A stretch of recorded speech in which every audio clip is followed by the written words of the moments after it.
Assalamualaikum warahmatullahi wabarakatuh. Bagaimana kabarnya Hadadi hari ini? Apakah sehat selalu? Ya, semoga kalian selalu sehat dan selalu dilindungi Allah.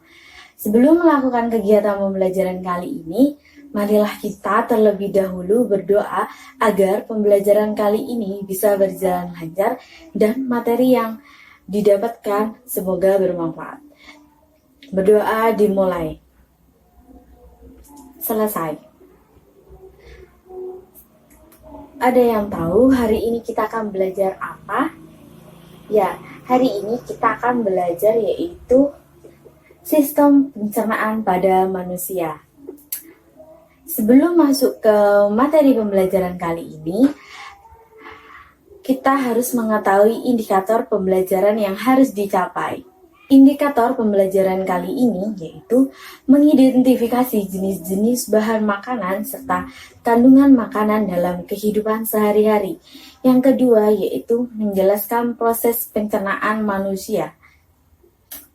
Dan tujuan pembelajaran kali ini yaitu siswa dapat mengidentifikasi jenis-jenis makanan mulai dari karbohidrat, lemak, protein, vitamin, dan mineral. Dan juga tujuan pembelajaran yang kedua yaitu siswa dapat menyebutkan organ-organ yang terkait dalam sistem pencernaan.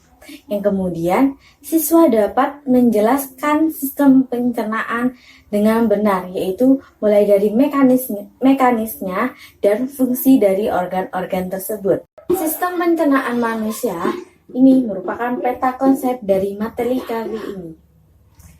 Sistem pencernaan manusia ini mencakup dua yang harus dipelajari, yaitu zat-zat yang diperlukan oleh tubuh dan struktur dan fungsi sistem pencernaan pada manusia. Zat-zat yang diperlukan oleh tubuh ini termasuk yaitu jenis-jenis zat gizi, mulai dari karbohidrat, protein, lemak, vitamin, mineral, dan lainnya. Yang kemudian yaitu struktur dan fungsi sistem pencernaan pada manusia, yaitu ada organ pencernaan utama dan organ tambahan dalam sistem pencernaan manusia. Yang pertama kita masuk dalam jenis nutrisi. Makanan yang kita makan ini harus mengandung yaitu nutrisi. Nutrisi ini nanti memiliki fungsi yang sangat penting dalam tubuh kita, yang mana bisa sebagai sumber energi untuk perkembangan dan pertumbuhan dalam tubuh kita. Nutrisi ini sendiri dibagi menjadi karbohidrat, protein, lemak, vitamin, dan mineral. Karbohidrat, lemak, dan protein ini merupakan sumber energi utama untuk tubuh kita. Sedangkan vitamin dan mineral ini juga dibutuhkan tapi dalam jumlah yang sedikit atau jumlah yang wajar. Beda dengan yang karbohidrat, vitamin, dan lemak tadi. Yang pertama kita masuk dalam jenis nutrisi yang pertama yaitu karbohidrat. Karbohidrat sendiri ini merupakan senyawa organik yang mengandung molekul karbon, hidrogen, oksigen. Karbohidrat ini memiliki fungsi yang sangat penting dalam tubuh kita. Ada yang tahu fungsi dari karbohidrat itu sendiri apa?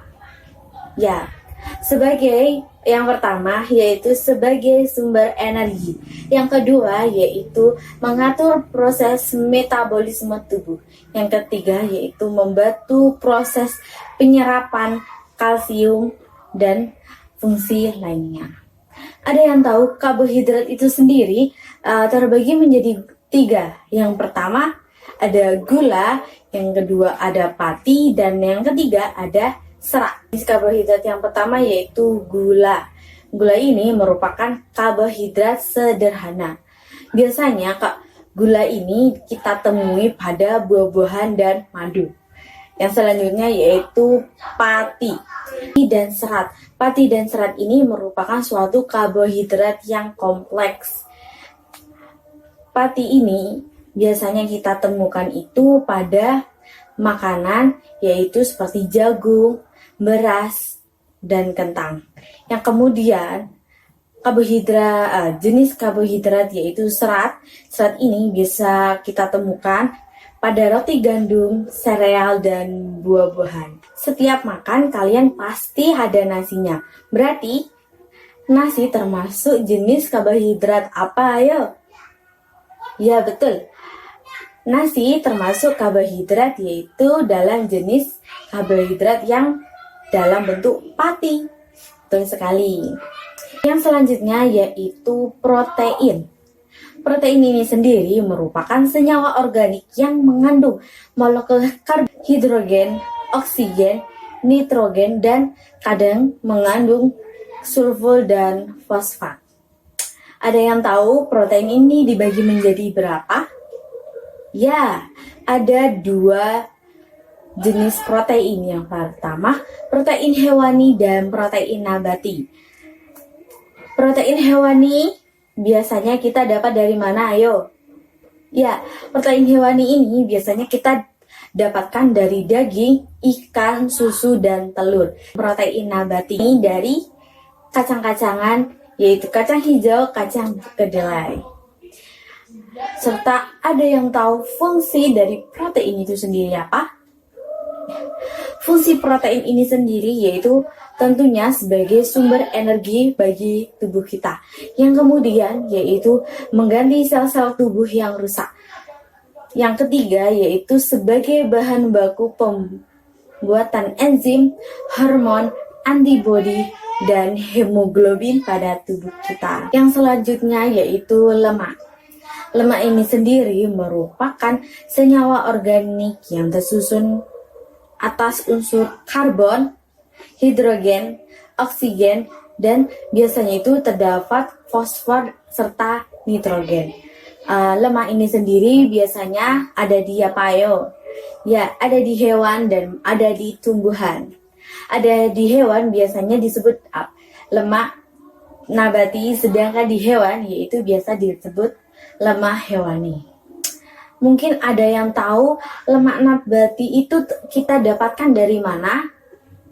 Ya, lemak nabati ini sendiri kita dapatkan biasanya dari kelapa, kemiri, zaitun, kacang tanah, dan buah avokat. Kalian tahu kelapa jika dimasak terus-menerus nanti akan menghasilkan suatu lemak, ya. Yang kemudian yaitu lemak hewani. Lemak hewani ini biasa kita dapat dari daging, dari keju, mentega, susu, dan telur. Ayo, kemudian kita masuk ke fungsi lemak itu sendiri. Lemak ini sendiri memiliki fungsi yang pastinya sebagai sumber energi bagi tubuh kita, yang kemudian sebagai pelarut vitamin yaitu vitamin A, D, E, K, atau biasa yang lebih mudah untuk diingat yaitu vitamin AD. Ada A, D, E, dan K. Yang kemudian fungsi lemak yaitu komponen membran sel dan garam empedu. Yang selanjutnya yaitu sebagai bantalan lemak untuk melindungi tubuh dari suhu lingkungan yang rendah. Ya, yang kemudian yaitu kita masuk yaitu pada vitamin. Hayo, ibu tanya, vitamin dalam tubuh kita ini diperlukan bagi tubuh dalam jumlah yang banyak atau yang sedikit? Ya, betul sekali. Jawabannya yaitu hanya dibutuhkan dalam jumlah yang sedikit. Kenapa vitamin diperlukan dalam jumlah sedikit? Karena vitamin ini sendiri merupakan bukan sumber energi utama bagi tubuh kita. Yang selanjutnya yaitu vitamin ini dibagi menjadi 2, yaitu berdasarkan kelarutannya. Vitamin dibagi menjadi 2, yaitu vitamin yang larut dengan lemak dan vitamin yang larut dengan air. Ayo, vitamin yang larut dengan lemak apa saja? Tadi sudah jelaskan. Ya, vitamin yang larut dalam lemak yaitu vitamin A, D, yaitu vitamin A, D, E, dan K. Yang selanjutnya yaitu vitamin yang larut dengan air yaitu vitamin B dan C. Ya, kita masuk ke fungsi vitamin itu sendiri. Fungsi vitamin ini dibutuhkan untuk pertumbuhan dan pembentukan sel. Yang selanjutnya berperan dalam koenzim, yaitu mengaktifkan enzim dalam tubuh kita. Yang ketiga yaitu mempertahankan fungsi jaringan supaya normal. Jadi jangan sampai kalian itu kekurangan vitamin atau kelebihan vitamin dalam tubuh, karena tidak akan baik bagi tubuh kalian. Nah, selanjutnya yaitu jenis-jenis vitamin dan fungsi dari vitamin itu sendiri. Vitamin ini sendiri tadi kan ada vitamin A, vitamin B, vitamin E, vitamin D, vitamin B, vitamin C. Ada yang tahu fungsi salah satu vitamin itu sendiri? Ayo. Ya udah, Ibu kasih tahu.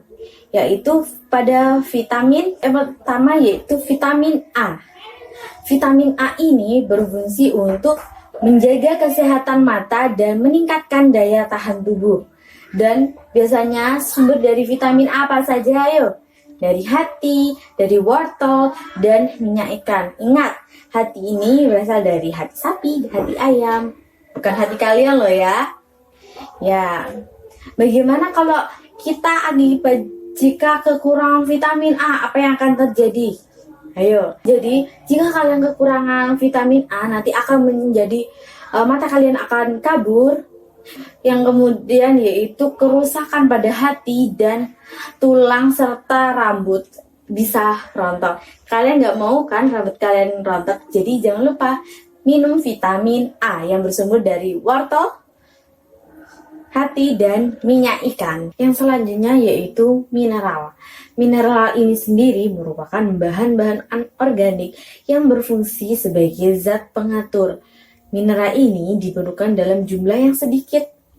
Meskipun diperlukan dalam jumlah yang sedikit, zat ini memiliki fungsi yang sangat penting bagi tubuh kita.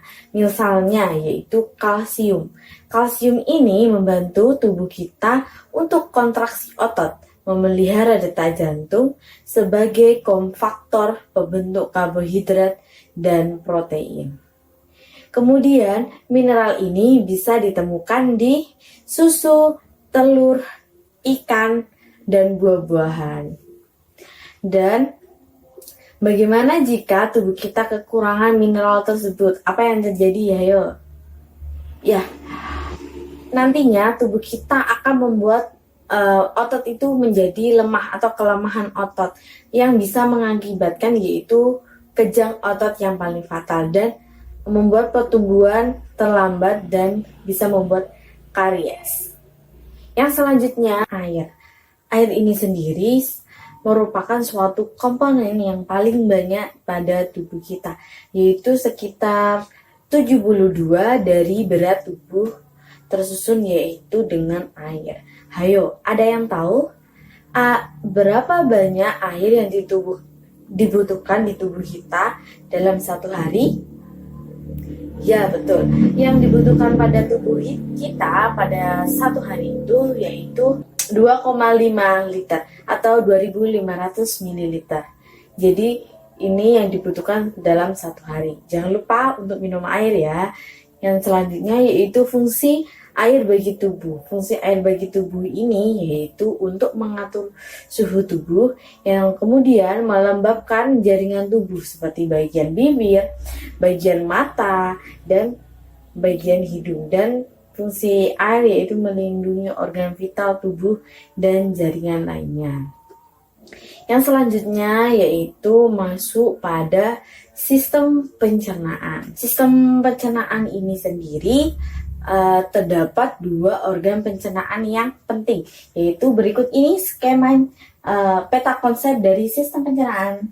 Ya, pada di sini terdapat organ pencernaan. Organ pencernaan ini mencakup tadi dua organ, yaitu utama dan tambahan. Ada yang tahu organ utama dalam sistem pencernaan itu apa saja? Ya, pada organ utama sistem pencernaan ini terdapat mulai dari mulut, kerongkongan, lambung, usus halus, usus besar, dan berakhir pada anus. Sedangkan organ pencernaan tambahan yaitu hati, dan pankreas saja. Ya, kita masuk ke bagian awal, yaitu pada bagian awal makanan untuk dicerna, yaitu pada bagian mulut. Pada bagian mulut ini terdapat 3 bagian, yaitu ada gigi, ada lidah, dan ada kelenjar ludah. Dan pada gigi ini sendiri, proses pencernaan ini terjadi secara mekanik dan kimiawi. Apa itu pencernaan secara mekanik dan kimiawi? Proses pencernaan secara mekanik itu yaitu dengan bantuan gigi, otot, dan itu merupakan suatu mekanik. Sedangkan kimiawi yaitu dengan bantuan enzim. Yang selanjutnya yaitu yang pertama yaitu ada gigi. Gigi ini memiliki fungsi yaitu memecah makanan menjadi lebih sederhana, mengoyak makanan, dan menghaluskan makanan. Dan gigi ini sendiri merupakan proses pencernaan yaitu secara mekanik dengan bantuan gigi. Gigi ini sendiri terdapat 3 bagian, yaitu ada mahkota gigi, ada leher gigi, dan ada akar gigi. Ya, yang selanjutnya yaitu ada lidah. Lidah sendiri ini merupakan organ pencernaan yang mana yang berfungsi untuk membantu membolak-balikan makanan, membantu menelan makanan sehingga ke kerongkongan, memudah dalam proses makanan diolah di dalam mulut. Dan pada lidah ini bisa merasakan yaitu suatu rasa makanan, yaitu mulai dari manis, asin, pahit, dan asam. Ayo, kenapa lidah bisa merasakan semua rasa tersebut? Ada yang tahu kenapa? Ya, karena di dalam lidah terdapat suatu papila, yang mana papila tersebut peka terhadap suatu rasa, yaitu rasa dari makanan, mulai dari rasa asin, manis, asam, dan pahit. Yang kemudian yaitu ada kelenjar ludah. Kelenjar ludah ini terbagi menjadi 3, yang mana itu kelenjar ludah. Di dalam rongga mulut terdapat 3 pasang kelenjar ludah. Ada kelenjar parotis, ada kelenjar ludah bagian rahang, ada kelenjar ludah bagian bawah lidah. Ludah ini merupakan cairan yang mengandung air, lendir, garam, dan enzim betialin. Enzim betialin ini nanti akan merubah amilu menjadi maltosa. Yang selanjutnya yaitu bagian organ pencernaan, yaitu pada kerongkongan. Selanjutnya yaitu kerongkongan. Pada kerongkongan ini memiliki panjang yaitu kurang lebih 20 cm. Pada pangkal kerongkongan itu terdapat epigos yang menutup saluran tenggorokan pada saat kita menelan makanan. Kenapa? Karena biar saat kita makan kita tidak tersedak, karena epigos itu merupakan saluran udara. Yang kemudian yaitu terdapat pada kerongkongan ini terdapat dinding kerongkongan yang melakukan gerak peristaltik, yaitu gerakan meremas dan menekan makanan agar makanan masuk ke dalam lambung. Yang selanjutnya yaitu lambung. Lambung ini sendiri merupakan suatu saluran yang berbentuk bulat, yang mana biasanya terletak di sebelah kiri dan di bawah diafragma. Lambung ini bersifat elastis karena untuk menampung makanan yang kita makan dalam jumlah yang banyak. Dan pada lambung ini makanan akan disimpan sekitar 2-5 jam pada bagian lambung. Dan pada lambung ini terdapat berapa bagian? Ada yang tahu? Ya, terdapat ada 3 bagian, yang mana ada kardiak, yang kemudian fundus, dan yang ketiga yaitu virolus. Yang mana kardiak ini berada di bagian yaitu bagian atas. Yang selanjutnya yaitu bagian fundus. Fundus ini merupakan bagian yang bulat, biasanya menampung makanan di situ. Yang terakhir yaitu pilorus. Pilorus ini bagian lambung yang berhubungan dengan usus 12 jari, Ya, pada lambung ini sendiri terjadi berapa proses pencernaan? Ada yang tahu? Ya, proses pencernaan pada lambung ini terbagi menjadi dua, yaitu pencernaan secara mekanik dan secara kimiawi. Proses pencernaan secara mekanik ini dibantu oleh otot lambung yang digunakan untuk meremas makanan yang ada di dalam lambung. Yang secara kimiawi tentu saja dengan bantuan apa? Ya, dengan bantuan enzim. Enzim yang terdapat pada lambung. Ada yang tahu enzim apa saja yang terdapat pada lambung? Ya, enzim yang terdapat pada lambung yaitu ada pepsin, ada renin, dan ada HCl. Bisa kalian singkat dengan kata perih, yaitu pepsin, renin, HCl, biar kalian mengingat. Ya, pepsin ini memiliki fungsi apa yo? Yaitu mengubah protein menjadi pepton. Sedangkan renin yaitu mengendapkan protein. Dan yang terakhir yaitu HCl atau asam klorida yang digunakan untuk membunuh mikroba, mengaktifkan enzim petialin dan mengaktifkan enzim pepsinogen menjadi pepsin. Ya, yang selanjutnya yaitu masuk ke usus halus. Usus halus ini merupakan saluran yang paling panjang pada sistem pencernaan. Ada yang tahu panjang usus halus itu berapa? Ya, panjang usus halus ini yaitu 6 sampai 8 meter. Pada usus halus ini terjadi yaitu pencernaan secara kimiawi dengan bantuan enzim tentu saja. Dan usus halus ini terbagi menjadi 3 bagian. Yang pertama usus 12 jari atau duodenum, sedangkan yang kedua ada usus kosong yaitu duodenum, dan yang ketiga yaitu ada usus penyerapan atau ileum. Pada usus 12 jari ini merupakan saluran yang mana menghubungkan dua saluran yaitu kelenjar pankreas dan kelenjar empedu atau saluran empedu. Pada kelenjar pankreas ini nanti akan menghasilkan yaitu getah pankreas. Sedangkan pada empedu ini akan menghasilkan getah empedu. Empedu ini berasal dari hati, jangan lupa. Dan pada usus 12 jari ini menghasilkan suatu enzim. Enzimnya ini dihasilkan dari kelenjar pankreas. Yang kedua yaitu usus kosong atau duodenum. Di dalam sistem pencernaan di usus kosong ini terjadi secara kimiawi, yang mana makanan yang telah dihancurkan di lambung nanti akan berubah menjadi halus dan encer di dalam usus kosong. Di dalam usus kosong ini terdapat suatu enzim yang banyak sekali. Ada lipase, sakarase, maltase, dan lain sebagainya. Dan setiap enzim itu mempunyai fungsinya sendiri. Contohnya pada lipase. Lipase nanti akan mengubah lemak menjadi asam lemak dan gliserol. Dan yang selanjutnya yaitu ada usus penyerapan. Usus penyerapan ini mempunyai villi atau jonjot usus, yang mana villi ini berfungsi untuk memperluas permukaan usus supaya dalam penyerapan zat makanan ini akan menjadi sempurna. Dan makanan yang terdapat di zat makanan akan dibawa oleh darah ke hati, dan hati nanti akan diproses menjadi bentuk lain, dan ada sebagian yang disalurkan ke seluruh tubuh untuk menghasilkan suatu energi. Dan yang selanjutnya yaitu usus besar. Pada usus besar ini terjadi yaitu pengaturan kadar air dan sisa pencernaan makanan dan pembusukan sisa makanan.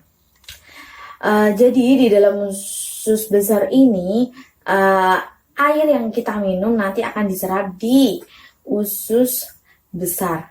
Dan pada usus besar terdapat suatu bakteri. Ada yang tahu nama bakterinya apa?